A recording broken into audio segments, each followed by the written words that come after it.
വിശദമായ റിപ്പോർട്ടിലേക്ക്. Thiruvananthapuram master plan റദ്ദ് ചെയ്യണം എന്നാവശ്യപ്പെട്ട് മേയർ, ഡെപ്യൂട്ടി മേയർ എന്നിവർ കുത്തിയിരിപ്പ് സമരം നടത്തുന്നു. മുഖ്യമന്ത്രിയുടെ ഓഫീസിന് മുന്നിലാണ് കുത്തിയിരിപ്പ് സമരം. വിവരങ്ങളുമായി ഞങ്ങളുടെ പ്രതിനിധി ഷീജ ചേരുന്നു. ഷീജ, മറ്റ് സമഗ്രമായ വിശദാംശങ്ങൾ.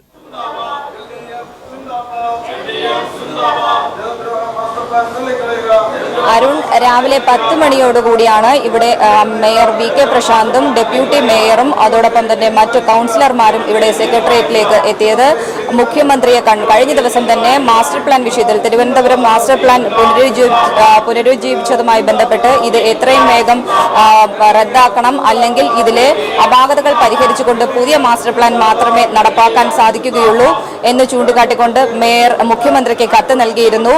ഇതിൽ ഈ വിഷയത്തിൽ മുഖ്യമന്ത്രി അനുകൂലമായ ഒരു മറുപടി പോലും ഇതുവരെ നൽകിയിരുന്നില്ല. ഈ ആവശ്യം ഉന്നയിച്ചുകൊണ്ടാണ് ഇന്നിപ്പോൾ മേയറും ഡെപ്യൂട്ടി മേയറും അടക്കമുള്ളവർ മുഖ്യമന്ത്രിയെ കാണാനെത്തിയത്. എന്നാൽ മുഖ്യമന്ത്രിയുടെ ഭാഗത്ത് നിന്നും അനുകൂലമായ ഒരു മറുപടി ഉണ്ടാകാത്ത പശ്ചാത്തലത്തിലാണ് മേയറും അതോടൊപ്പം തന്നെ ഡെപ്യൂട്ടി മേയറും 3 കൗൺസിലർമാരും മുഖ്യമന്ത്രിയുടെ ഓഫീസിന് മുന്നിൽ കുത്തിയിരുന്ന് പ്രതിഷേധിക്കുന്നത്.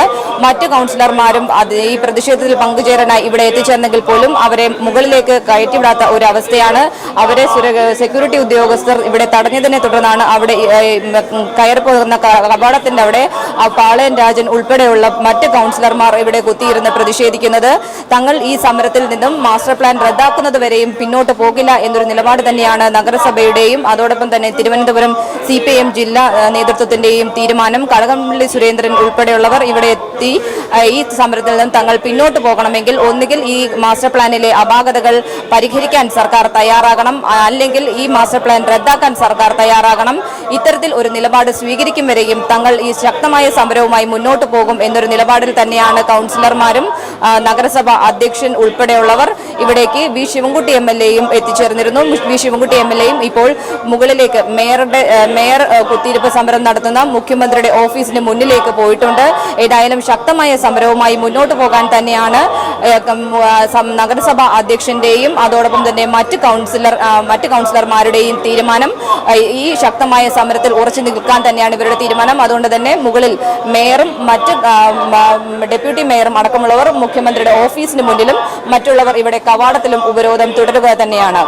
അരുൺ, ശ്രീജയാണ് വിവരങ്ങൾ നൽകിയത് തിരുവനന്തപുരത്ത് നിന്ന്. തിരുവമ്പാടി സീറ്റിനെ കുറിച്ച് ഇനിയൊരു ചർച്ചയ്ക്കില്ലെന്ന് PK കുഞ്ഞാലിക്കുട്ടി. സ്ഥാനാർത്ഥികളെ പ്രഖ്യാപിച്ച 20 സീറ്റിലും ഇനിയൊരു ചർച്ച സാധ്യമല്ലെന്നും കുഞ്ഞാലിക്കുട്ടി പറഞ്ഞു. ചർച്ചയുടെ ഒരു പുരോഗതി ഒന്ന് ഞാനുമായി ഷെയർ ചെയ്തതാണ്. അത് പിന്നെ കോൺഗ്രസ് ലീഡർഷിപ്പ് ഒന്ന് ഷെയർ ചെയ്തതാണ്. ലീഗുമായിട്ട് ഇന്നൊരു ചർച്ച നടന്നിട്ടില്ല. അത് ഇനി മറ്റുള്ളവരോടൊക്കെ ചർച്ച പൂർത്തിയായതിനു ശേഷം ഞങ്ങളുമായിട്ടുള്ള ചർച്ച ഉള്ളൂ. അതെ, എല്ലാ ഘടകകക്ഷികളുമായിട്ടുള്ള മുഴുവൻ ചർച്ച പൂർത്തിയായതിനു ശേഷമേ ഇനി ലീഗുമായിട്ട് സംസാരിക്കുന്നുള്ളൂ. അതിപ്പോൾ ഒന്നോ നാളെ അല്ലെങ്കിൽ 2 ദിവസത്തിനകം ഉണ്ടാവും. അല്ല, ലീഗായിട്ട് ഇന്ന് ആ സീറ്റിന്റെ കാര്യം ചർച്ച ചെയ്തിട്ടേ ഇല്ല.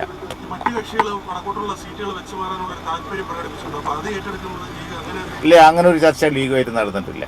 ലീഗുമായിട്ടുള്ള ചർച്ച മറ്റ് ഘടകകക്ഷികളുമായിട്ട് ചർച്ച നടത്തി തീർന്നിട്ട് പോരെ എന്ന് ചോദിച്ചു.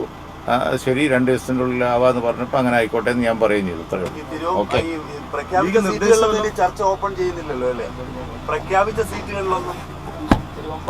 സീറ്റുകളിൽ ഇനി ചർച്ച ഓപ്പൺ ചെയ്യുന്നു. ഇല്ല, ഇനി ഞങ്ങൾ സ്ഥാനാർത്ഥികളെ പ്രഖ്യാപിച്ചു കൊടുത്ത് ഇനി ഓപ്പണിംഗ് ഇല്ല. Okay, thank you. BJP BDJS 2ാം ഘട്ട സീറ്റ് വിഭജന ചർച്ച ഇന്ന് ഉച്ചയ്ക്ക് കോഴിക്കോട് നടക്കും. BDJS മത്സരിക്കുന്ന സീറ്റ് സംബന്ധിച്ച് തീരുമാനമുണ്ടാകും എന്നാണ് സൂചന. 35 സീറ്റുകളാണ് BDJS ആവശ്യപ്പെടുന്നത്. എന്നാൽ കോവളം തിരുവനന്തപുരം മണ്ഡലം സംബന്ധിച്ച് തർക്കം തുടരുകയാണ്. BJP സംസ്ഥാന president Kummanam Rajasekharan, BDJS president Thushar Vellappally എന്നിവർ ചർച്ചയിൽ പങ്കെടുക്കും.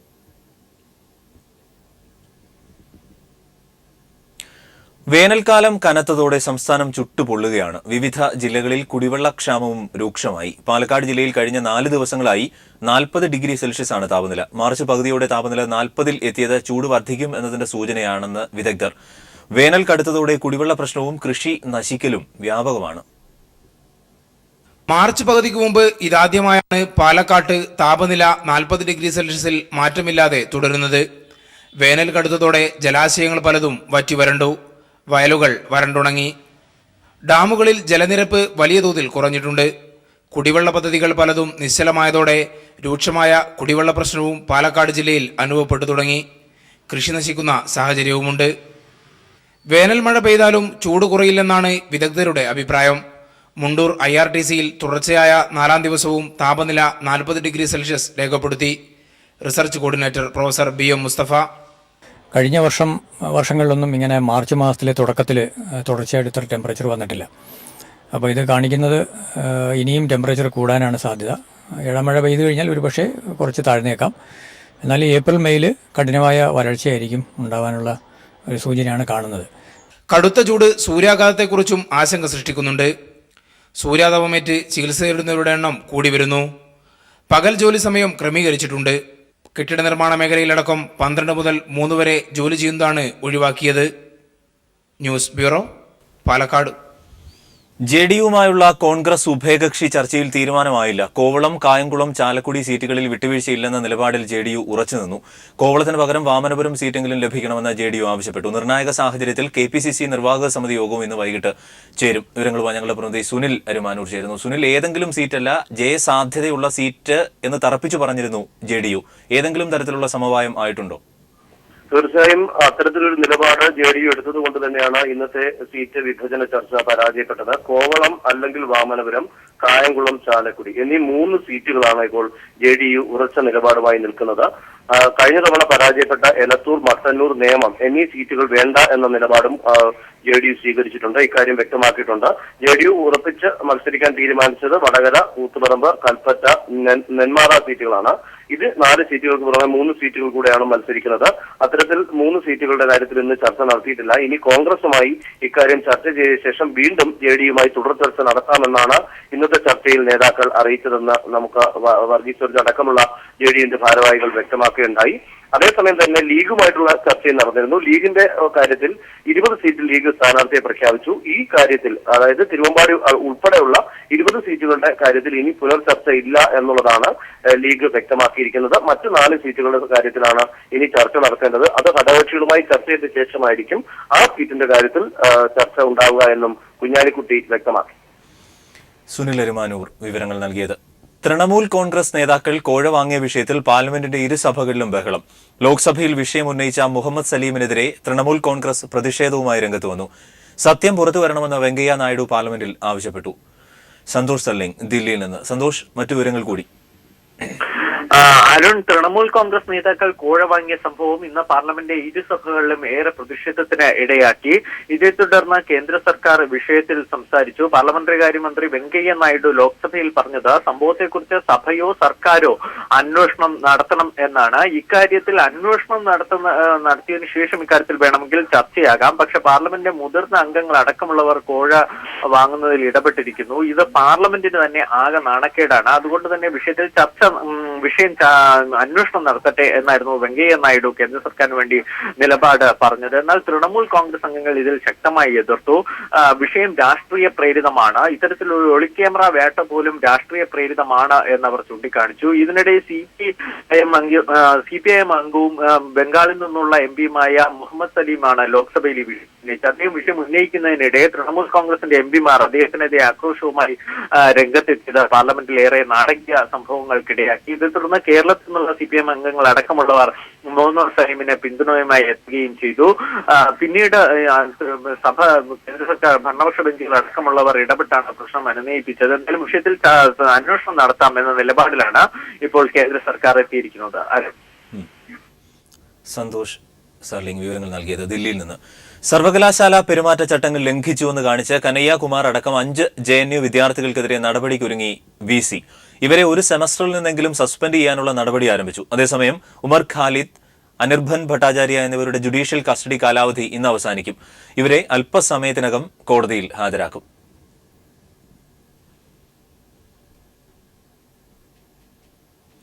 തിരുവനന്തപുരം നെടുമങ്ങാട് പോലീസ് സ്റ്റേഷനിൽ UDF നഗരസഭാ കൌൺസിലറുടെ പരാക്രമം. കോൺഗ്രസ് നേതാവായ KJ ബിനുവാണ് സുഹൃത്തിനെ പുറത്തിറക്കാനായി പോലീസുകാരെ ആക്രമിക്കുകയും അസഭ്യവർഷം ചൊരിയുകയും ചെയ്തത്. പിന്നീട് യൂത്ത് കോൺഗ്രസ് പ്രവർത്തകരും സ്റ്റേഷൻ ആക്രമിക്കാൻ ശ്രമിച്ചു. കഴിഞ്ഞ ദിവസം നെടുമങ്ങാട് വാളക്കോട് വെച്ച് വാഹനങ്ങൾ കൂട്ടിമുട്ടിയതുമായി ബന്ധപ്പെട്ട പ്രശ്നം പരിഹരിക്കാനായി പോലീസ് രണ്ടുപേരെ സ്റ്റേഷനിലെത്തിച്ചിരുന്നു. ഇവരിൽ ഒരാളെ പുറത്തിറക്കാനായാണ് കോൺഗ്രസ് നേതാവും നെടുമങ്ങാട് നഗരസഭാ കൌൺസിലറുമായ KJ ബിനു പോലീസ് സ്റ്റേഷനിലെത്തിയത്. സ്റ്റേഷനിലുണ്ടായിരുന്ന പോലീസുകാരെ കയ്യേറ്റം ചെയ്ത ബിനു പോലീസുകാർക്കെതിരെ അസഭ്യവർഷം ചൊരിഞ്ഞു. നെടുമങ്ങാട് DYSP V ശിവപ്രസാദ് ഈ കൗൺസിലർ ഒരു വശത്ത് കൂടെ അകത്തോട്ട് പോയി അവിടെ പ്രശ്നങ്ങളും വേളം ഉണ്ടാക്കുമെന്ന് തോന്നിയ സമയത്താണ് ഇദ്ദേഹത്തിനെ അവിടെ തടഞ്ഞ സമയത്ത് പോലീസ് പാർട്ടി അവിടുത്തെ ആ സമയത്ത് റൂട്ടിലുണ്ടായിരുന്ന അനൂപ് എന്ന് പറയുന്ന പോലീസുകാരനെ പിടിച്ചു തള്ളിയും നെഞ്ചത്ത് ഇടിക്കുകയും ചീത്ത പറയുകയും ചെയ്തു, അസഭ്യങ്ങൾ പറയുകയും ചെയ്തു. അതിനുശേഷം ഒരു സീനുണ്ടാക്കിയതിനു ശേഷം പുള്ളി പോയി. തുടർന്ന് ബിനുവിനെ പോലീസ് അറസ്റ്റ് ചെയ്തപ്പോൾ ഇയാളെ മോചിപ്പിക്കാനായി യൂത്ത് കോൺഗ്രസ് പ്രവർത്തകർ പോലീസ് സ്റ്റേഷനിലേക്ക് സംഘം ചേർന്നെത്തി. ബിനുവിനെ കോടതിയിലേക്ക് കൊണ്ടുപോകവേ പ്രവർത്തകർ തടയാൻ ശ്രമിച്ചു. തുടർന്ന് മറ്റൊരു വഴിയിലൂടെയാണ് ഇയാളെ കോടതിയിലെത്തിച്ചത്. Nedumangad first class judicial magistrate കോടതി ബിനുവിനെ 14 ദിവസത്തേക്ക് റിമാൻഡ് ചെയ്തു. News bureau, Thiruvananthapuram. American president സ്ഥാനത്തേക്കുള്ള സ്ഥാനാർത്ഥികളെ കണ്ടെത്താനായുള്ള 5 സംസ്ഥാനങ്ങളിലെ പ്രൈമറികൾ പുരോഗമിക്കുന്നു. Florida, Illinois, Missouri, North Carolina, Ohio സംസ്ഥാനങ്ങളിലാണ് പ്രൈമറികൾ നടക്കുന്നത്. അതേസമയം വയോമിംഗ്, വാഷിംഗ്ടൺ DC കോക്കസുകളിൽ റിപ്പബ്ലിക്കൻ സ്ഥാനാർത്ഥി ഡൊണാൾഡ് ട്രംപിന് തിരിച്ചടി നേരിട്ടു. രണ്ടിടത്തും ട്രംപ് 3ാം സ്ഥാനത്തേക്ക് പിന്തള്ളപ്പെട്ടു. നോർത്തേൺ മരിയാന ഐലൻഡിൽ ഹിലരി ക്ലിന്റൺ ജയിച്ചു.